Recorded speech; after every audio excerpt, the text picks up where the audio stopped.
What is going on, guys? It's your boy Junior and welcome back to Rashford's Road to Glory, now with episode number 5. Now, leaving off from last episode, we did end on a loss, so that means we have to downgrade one player, and that player will be Kiyate. Jumping into game number 1, coming up against the full Nigerian side. Looking at this side, I'm a little bit worried. It's the first time that I've come up against any sort of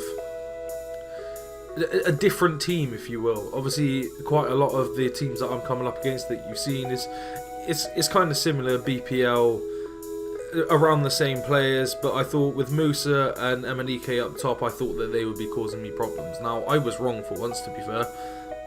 Going into the game, I thought, okay, I'm going to struggle, my defence is pretty slow, my players are pretty slow, but I completely bossed the game. I think weirdly, taking Kiyate back out, I played a lot better. Delph sat in that position where he did last game, and as you see, 31 minutes, I'm 2-0 up. It was an easy game, too easy for my liking. I thought going into the second half, I thought I was going to get absolutely raped, but things different. The Pie making an absolute beast of a run through the middle, slots it over to Rashford, bangs it, Mane, 35 minutes, makes it 3-0, and you guessed it, surprise, surprise, he quits.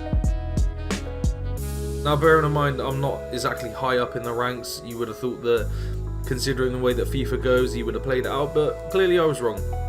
I get myself 2 upgrades, that's 1 goal for Rashford and 1 rage quit. The 2 players that I'll be putting in, Valencia going in at right back, he's a solid right back. Obviously it's a bit different because he used to play right wing, but he filled the void quite nicely. I thought he would chuck him in, and I thought Aflai, he's getting a bit weak, he's not really bossing the ball, so I thought I'd chuck Lanzini and see if he could do anything in the team. Jumping into game number 2, coming up against the full BPL side.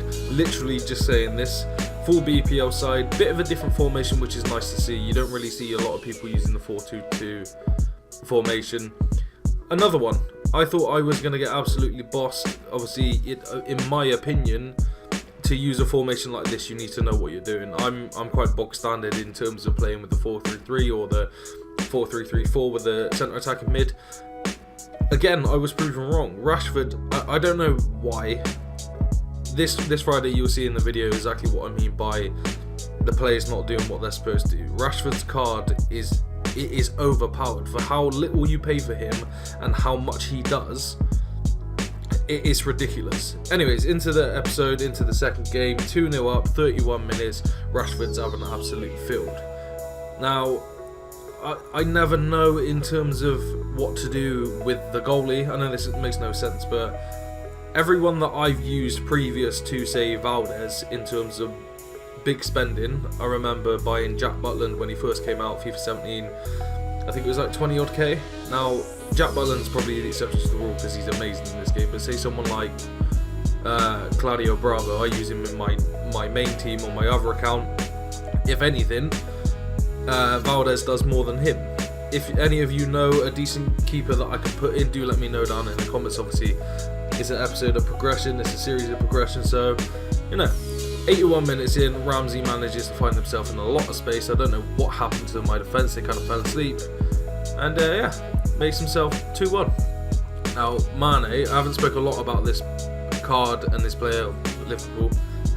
We don't speak about that, but he's been amazing. This episode especially, he managed to find himself in the mad amounts of space and using that pace nicely against players. So, 3 upgrades going in, 2 goals from Rashford, and obviously 1 for the win.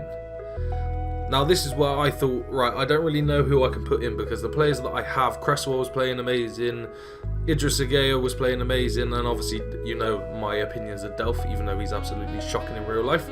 So I thought, Van Aanholt left back, Wilshere centre mid because he's kind of the replacement for Delph, and Barkley swapping out with Idris Ageo. Jumping into the third and final game, coming up against, again, a full BPL side. I'm looking at Ericsson and Vardy up top. I know that they're going to be a problem. I'm looking at Vardy's pace against my centre-backs thinking, okay, I'm going to have a problem here. I was wrong again. I don't know how, I don't know why this keeps happening. Obviously, I'm not complaining. The series will progress quite quickly. But situations like this, I don't know how it happens. Either I'll have a really good couple of games like this lot, or I'll have a really bad couple of games. Just quickly jumping off of the series. Well, it's not really off of the series, it's just an explanation. I turned around and said in previous episodes that I was going to be live commenting and talking over the actual games whilst they're playing. Due to me being ill the last couple of weeks, and I'm struggling to even put these out. I know it's not really that much of an effort in terms of making videos, but I'm ill. I can hear it in my voice. I don't know if you can, but it's a lot easier for me to say go and record the games themselves, and then when I've got the energy, if you will, to go and record the vocals. Hopefully soon I'll be alright 100%, and then I'll put a bit more creativity into my videos. Hope that explains it. Back to the episode. 56 minutes in, we're 2-0 up. I'm sitting comfortably. He's not really doing a lot with the ball. He's taking random off shots like that just there with Ericsson, and it's not really going anywhere.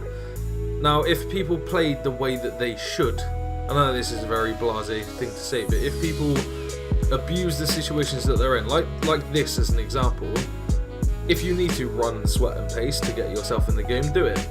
But he wasn't really doing a lot of it. He was trying too hard. I get the impression that he was playing some sort of a series or a Road to Glory with the Man City player, because he tried to go to him way too much. Kind of like I'm trying not to do it with Rashford now, but it's kind of the way that it happens. Rashford always seems to be in the positions that I need him to, gets himself the goals. 75th minute in, little corner tactic that I didn't realise was a thing, because Rashford, to me, he's not that good at heading. You whip it front post. Obviously there's been a patch since the last corner problem, if you will. You whip it front post and you get your play in front of the defenders. Happy days, you get yourself a goal.